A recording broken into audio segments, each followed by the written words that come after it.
கிறிஸ்துக்குள் பிரியமான தெய்வ பிள்ளைகள், உங்கள் ஒருவரையும் ஆண்டவராகிய இயேசு கிறிஸ்துவின் நல்ல நாமத்தில் வாழ்த்தி வரவேற்கிறோம். இந்த கால வேளையில் தெய்வீக தொடுதல் மூலம் உங்களை சந்திப்பதிலே நாங்கள் மிக்க மகிழ்ச்சியுள்ளவர்களாய் காணப்படுகிறோம். வேதத்தில் ஒரு வேத வசனத்தை வாசிக்க கேட்போம். மத்தேயு 10:14 வசனத்திலே, எவனாகிலும் உங்களை ஏற்றுக்கொள்ளாமலும் உங்கள் வார்த்தைகளை கேளாமலும் போனால் அந்த வீட்டையாவது பட்டணத்தையாவது விட்டு புறப்படும் போது உங்கள் கால்களில் படிந்த தூசியை உதறி போடுங்கள் என்று இயேசு சொன்னார். அன்பு தேவ பிள்ளைகளே, இயேசு கிறிஸ்துவின் சீஷர்களுக்கும் இதே பிரச்சனை இருந்துச்சு. என்ன பிரச்சனைன்னா, அவங்களுடைய வாழ்க்கையில் கூட கிராமங்கள், பட்டணங்கள், வீடுகள் என்று போகும்போது அவங்களையே நிறைய பேர் ஏற்றுக்கொள்ள போல. அதனால தான் ஆண்டவர் முன்னாலேயே என்ன வரும்ன்றதை அவங்களுக்கு சொல்கிறார். அப்படி உங்களை ஏற்றுக்கொள்ளன்னா நீங்கள் சோர்ந்து போகாதீங்க. நீங்கள் உங்கள் காலில் ஒரு தூசி படிஞ்சால் அதை முதல் வேலையாக தட்டி தூக்கி போடுவீங்கள்ல, அந்த மாதிரி தட்டி தூக்கி எரிஞ்சிட்டு போயிட்டே இருங்க அப்படின்றதான் ஆண்டவர் இங்கே சொல்கிறார். அன்பு பிள்ளைகளே, இந்த கால வேளையில் ஒரு உதாரணத்தின் மூலம் இதை நான் உங்களுக்கு புரிய வைக்க விரும்புகிறேன். பாருங்கள், ஒரு விவசாயி இருந்தார். அந்த விவசாயிக்கு ஒரு நிலம் இருந்தது. அந்த நிலத்திலே ஒரு கிணறு இருந்தது. அந்த கிணறு பாழான கிணறு. அந்த விவசாயிக்கு ஒரு கழுதையும் கூட இருந்தது. அதுவும் ஒரு பயனில்லாத ஒரு கழுதை. அப்படி இது ரெண்டுமே பயனில்லாமல் இருந்துச்சு. ஒரு முறை என்ன ஆச்சு அப்படின்னா, இந்த கழுதை அந்த பாழான கிணற்றில் விழுந்து போயிடுச்சு. அப்போ இந்த விவசாயி பார்க்குறாரு, இந்த கழுதையை தூக்கிறதுக்கு நான் பண்ணுற செலவுக்கு, ஏன்னா இதுதான் வேஸ்டேஜ் ஆச்சு, அதனால் இது இப்படியே கிடக்கட்டும் அப்படின்னு சொல்லி, ரெண்டுமே வேஸ்ட்டு தான் அப்படின்னு சொல்லி தீர்மானம் பண்ணி அவர் தங்களுடைய ஊர் மக்கள்கிட்ட போய் சொல்கிறாரு, இந்த கிணத்தை மூடிடலான் இருக்கேன், அதனால் டெய்லியும் உங்களுடைய குப்பைங்கள்லாம் எடுத்துகிட்டு என்ன பண்ணுங்கள், இங்கே போடுங்க, இந்த கிணத்துக்குள்ளே போடுங்க அப்படின்னு சொல்லி எல்லா வேஸ்டேஜ் எல்லாம் கொண்டு அடுத்த நாள் காலையில் எல்லோரும் கொட்ட ஆரம்பிக்கிறாங்க.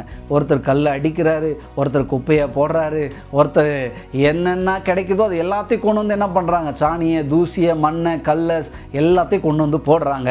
இந்த போடும்போது உள்ளே இருக்கிறதான அந்த பயனில்லாத கழுதை ரொம்ப துடிக்குது, வலியினால் வேதனையினால் அழுது அவங்கள பார்க்குது. ஆனால் அவங்க மனுஷங்க ரொம்ப ஆக்ரோஷமாக அந்த கல்லையும் குப்பையும் தூக்கி எரிஞ்சதுனால இந்த கழுதை முடிவு பண்ணுச்சு, இவங்களுடைய ஆக்ரோஷத்தை யாருமே தடுக்க முடியாது. அதனால் அந்த கழுதை யோசிச்சான், ரெண்டு காரியத்தை பண்ணுவோம், அவங்கள பார்க்கவே வேண்டாம், கண்ணை மூடிக்குவோம், நாம் நிமிர்ந்து நிற்போம், அடுத்து அவங்க போடுற குப்பைகள் எல்லாம் தூக்கி போடும்போது நாம் அதெல்லாம் உதறி தள்ளி அடுத்து ஒரு ஸ்டெப்புக்கு வருவோம் அப்படின்னு சொல்லி தீர்மானம் பண்ணி அவங்க போட அந்த கழுதை அப்படியே கெட்டியாக தன்னுடைய மனதை இறுக்கி பிடிச்சிக்கிட்டு உதறி பார்த்தீங்கன்னா அந்த கிணத்தை விட்டு மேலேயே வந்துடுச்சுங்க. அது மேலே அந்த கிணத்தை விட்டு வெளியே வந்துடுச்சு. அன்பு தேவ பிள்ளைகளே, இந்த கால வேளையில் அந்த கழுதையை போல உங்களுக்கும் ஒரு நிமிர்ந்து நிற்கக்கூடியதான பலன் வேணும். தூசியை குப்பையை தூக்கி எரியக்கூடியதான பலன் உங்களுக்கு வேணுமா? உங்கள் மனசை திடப்படுத்திக்கின்னு எல்லா தூசி குப்பையெல்லாம் உதறி தள்ளுங்க. அநேகர் இன்னைக்கு பாருங்க, ஒருத்தர் நம்மளை ஏற்றுக்கொள்ள அப்படின்னா ஏதோ உலகமே முடிஞ்சிடுச்சு, வானமே இடிஞ்சிடுச்சு, பூமியே பிளந்துடுச்சு, எல்லாமே வாழ்க்கையே முடிஞ்சிடுச்சு அப்படின்ற மாதிரி அநேக நேரத்தில் நம்ம யோசிக்கிறோம். அது ரொம்ப தப்புங்க.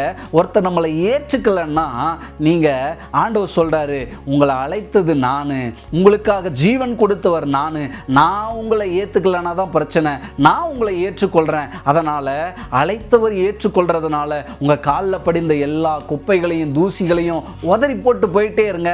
அதெல்லாம் எடுத்து ஓப்பன் பண்ணி பார்த்து ஒருத்தரை என்ன குப்பையை தூக்கி போட்டாங்கன்னு பார்த்தீங்கன்னா நீங்கள் மயக்கம் போட்டு கீழே விழுந்துருவீங்க. அதனால தான் ஆண்டவர் சொல்கிறாரு, நீ மயக்கம் போட்டு கீழே விழுறதுக்கு முன்னாலேயே தூசியை தட்டிட்டு எழும்பி ஓடு அப்படின்னு ஆண்டவர் சொல்கிறாரு. இந்த காலை வேளையிலே உங்களுடைய வாழ்க்கையில் கூட அப்படி பலராலே தூசி போடப்பட்டு குப்பையை தூக்கி அடிக்கப்பட்டு உங்களுடைய நற்பெயர் கெடுக்கப்பட்டு கூட காணப்படலாம். ஆனால் நீங்கள் ஒன்று செய்யுங்க, தூசியை மாதிரி உதறி தள்ளிட்டு போயிட்டே இருங்க. இந்த கால வேளையில் அதுக்கு உங்களை அர்ப்பணித்து ஜெபம் பண்ணுங்க.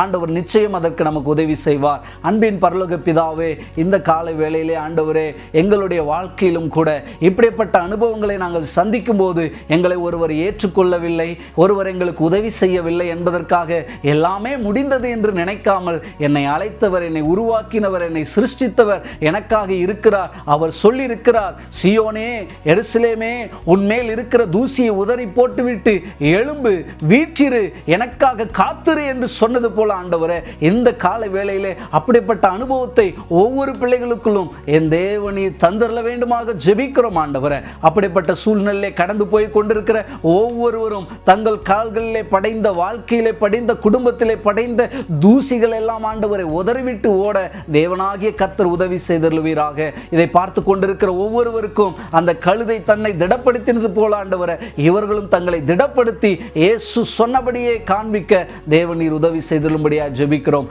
ஆசீர்வதியும் இயேசுவின் நல்ல நாமத்தில் வேண்டிக் கொள்கிறோம் பிதாவே. ஆமென். God bless you.